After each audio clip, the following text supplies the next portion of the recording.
জিয়াদপুকুর দাখিল মাদ্রাসার superintendent Abul Kashem sir সকালবেলা উঠে প্রতিদিনের মতো তার মেয়েকে নিয়ে মাদ্রাসায় পৌঁছে দেবে।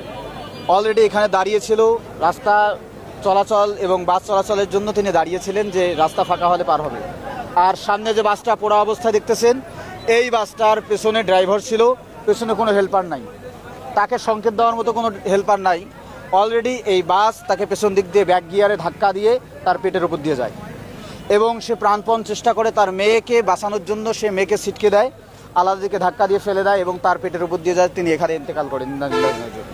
এবং এই জায়গায় অনবরত এই যে মডার্ন মোড় থেকে একটু সামনে, এখানে পথচারী চলাচলের জন্য কোনো ডিভাইডেড নাই এবং এখানে কোনো ওভারব্রিজ নেই। আমার দেখা এখানে 9 থেকে 10টা অ্যাক্সিডেন্ট হয়েছে। মাইক্রো কোডটি একদম পুরা চিতর হয়ে গিয়েছে এবং দেখা যাচ্ছে যে কিছুদিন আগে একটা অটো এবং মোটরসাইকেল সংঘর্ষ হয়েছে, তার হাত ছিঁড়ে গিয়েছে। তো এই যে দিনের পর দিন এই জায়গাগুলোয় এরকম আমরা দেখতেছি দুর্ঘটনা, এতে সরকারের বিন্দু পরিমাণ কোনো ভ্রুক্ষেপ নেই, জেলা প্রশাসক কোনো ভ্রুক্ষেপ নেই।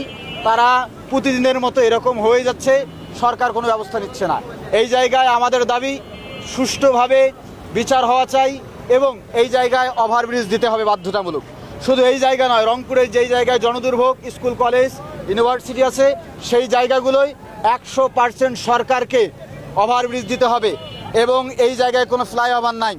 অথচ উত্তরবঙ্গের মেইন দরজা বলা হয় মডার্নকে। উত্তরবঙ্গের কোনো বাস মডার্ন ছাড়া যেতে পারবে না ঢাকায়, অথচ এই জায়গায় কোনো ফ্লাইওভার নাই।